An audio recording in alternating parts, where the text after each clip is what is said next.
terhormat, saya Daeng Nur Hafiz bin Hamzah. Pentadbiran awam sering mengalami perubahan seiring dengan waktu dan memerlukan pelaksanaan yang berkesan untuk memastikan kejayaan sesebuah organisasi dan negara. Pada kebiasaannya, pentadbiran awam dikendalikan oleh pihak kerajaan dan tugasan pentadbiran dibahagikan kepada pelbagai kumpulan atau jabatan yang dikenali sebagai organisasi. Organisasi awam ialah struktur yang mempunyai matlamat awam dan melaksanakan operasi yang berkaitan. Sehubungan dengan itu, organisasi juga memerlukan strategi yang berkesan untuk memastikan pentadbiran awam berjalan dengan lancar. Menurut Bryson dan George 2020, strategi boleh ditarifkan sebagai pendekatan konkret untuk menyelaraskan aspirasi dan keupayaan organisasi awam atau entiti lain untuk mencapai matlamat dan mencipta nilai awam. Oleh yang demikian, sesebuah organisasi awam mesti mempunyai strategi dan pengurusan yang strategik bagi mencapai objektif yang ditetapkan sekaligus memastikan kualiti pentadbiran awam yang baik terjaga.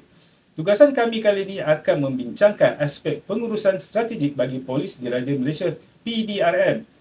Peranan kepolisan telah bermula sejak zaman Kesultanan Melayu dengan kewujudan penguatkuasaan undang-undang yang lebih bercirikan kepada undang-undang adat ataupun undang-undang syariah.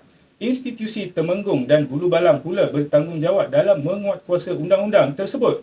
Menjelang tahun 1807, sebuah piagam yang dikenali sebagai Piagam Keadilan ataupun Charter of Justice telah diperkenalkan di Pulau Pinang dan menjadi asas kepada pembentukan organisasi polis yang lebih teratur. Piagam tersebut juga telah mewujudkan undang-undang yang lebih jelas bagi memudahkan kerja penguatkuasaan. Pada tahun 1967, sebuah sistem yang dikenali sebagai sistem saleh telah dilaksanakan bagi mengekang masalah peringkat jenayah. Fungsi PDRM adalah memelihara kedaulatan negara dan kesejahteraan masyarakat dan kewibawaan pasukan yang berpandukan kepada Seksyen 3/3 Akta Polis 1967. Polis dan masyarakat berpisah tiada. Setiap organisasi, tidak kiralah organisasi awam maupun organisasi swasta, pasti mempunyai masalah jangka masa panjang yang tersendiri.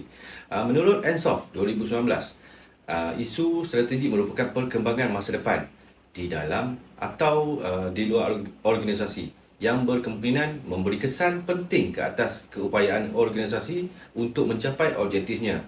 Isu Boleh juga dijadikan sebuah isu yang diingini untuk mewujudkan peluang, kekuatan, dan ada juga isu yang merujuk kepada ancaman atau perkara yang mempamerkan kelemahan organisasi.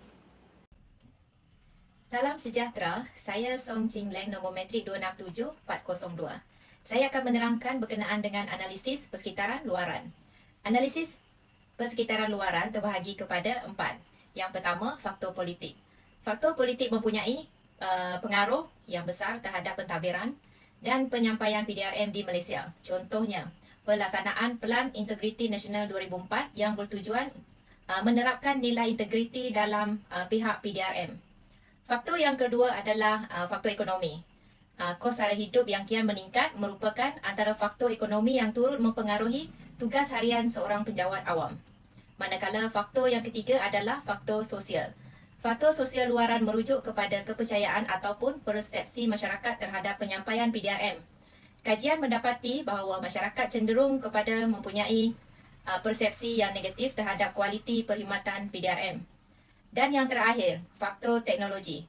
Teknologi pada masa kini terus berkembang dengan pesat dan sektor pentadbiran awam perlu menggunakan teknologi terkini bagi mendapatkan kelebihan tertentu dalam melaksanakan tugas. Assalamualaikum dan salam sejahtera. Saya Azriel Afendi bin Azman, nombor metrik 267452, ingin membincangkan mengenai analisis persekitaran dalaman. Seperti yang sedia maklum, analisis persekitaran dalaman bertujuan untuk mengenal pasti kelebihan dan kelemahan dalam sesebuah organisasi, iaitu pengurusan sumber manusia dan kewangan.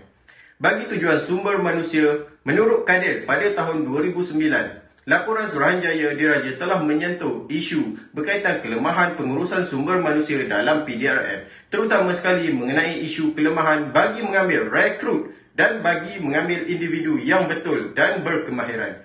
Demikian itu, ia boleh menjejaskan pencapaian matlamat objektif dan hala tuju PDRM sehingga boleh mengakibatkan imej Polis Diraja Malaysia tercalar dan kepentingan masyarakat tidak terjaga. Bagi kewangan pula, menerusi bajet yang dibentangkan oleh Tengku Zafrul, perbentangan bajet tahun 2022 berjumlah 332.1 bilion merupakan sejarah yang tertinggi dalam negara. Belanjawan tersebut bertemakan Keluarga Malaysia Makmur Sejahtera. Belanjawan yang diterima PDRM melalui Kementerian Dalam Negeri sebanyak 15.6 bilion. Tujuannya untuk mengutamakan kebajikan anggota dan penyelenggaraan sekolah, fasiliti, kuartus PDRM dan menaik taraf lift. Akhir kata, peruntukan memperkasakan lagi perkhidmatan PDRM kepada rakyat. Assalamualaikum dan salam sejahtera.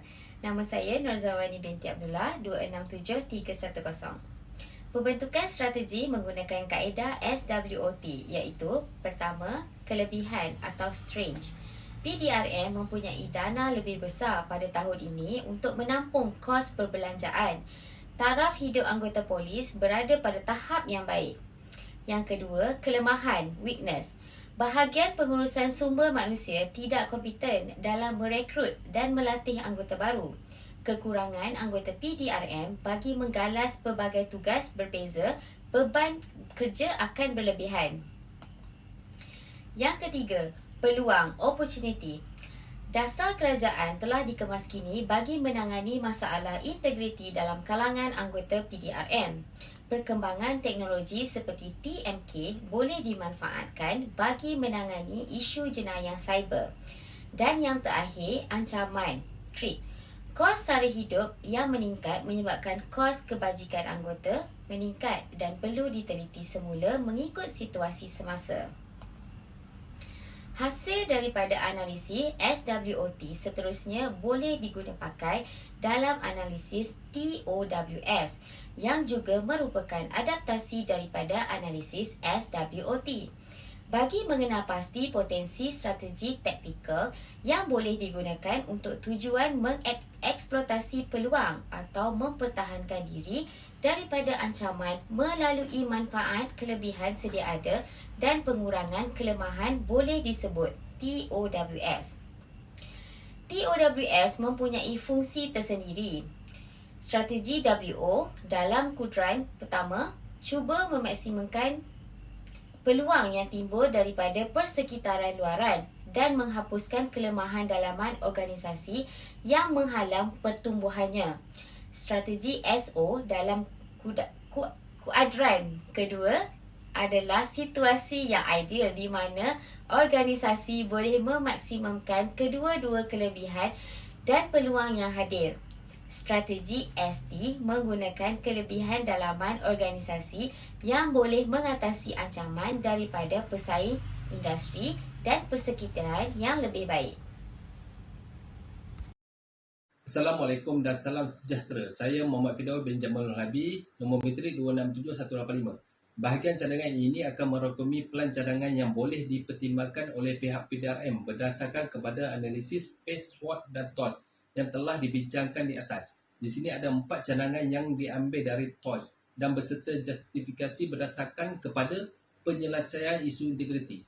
Cadangan pertama, rombakan semula barisan pengurusan sumber manusia dan memperkasa penggunaan TMK dalam pembahagian tugasan, pengagihan dan penggiliran kerja mengikut keutamaan tertentu melalui penggunaan TMK adalah antara langkah penyelesaian yang boleh dilakukan bagi memastikan anggota PDRM tidak dibebankan dengan pelbagai kerja di samping mendapat waktu rehat yang lebih baik. Manakala cadangan kedua pula ialah peruntukan dana bagi latihan anggota PDRM dan menaik taraf kemudahan TMK. Peruntukan bajet tahun 2022 memberi dana lebih kepada pihak PDRM seharusnya digunakan bagi melatih para anggota khususnya memantapkan integriti dalam PDRM. Cadangan ketiga pula, melakukan pemantauan terhadap pihak pengurusan sumber manusia, memantapkan penggiliran tugas dan menggunakan tindakan tegas terhadap pesalah undang-undang. Manakala cadangan terakhir pula ialah menyediakan insentif tambahan dan meningkatkan tahap profesionalisme anggota PDRM.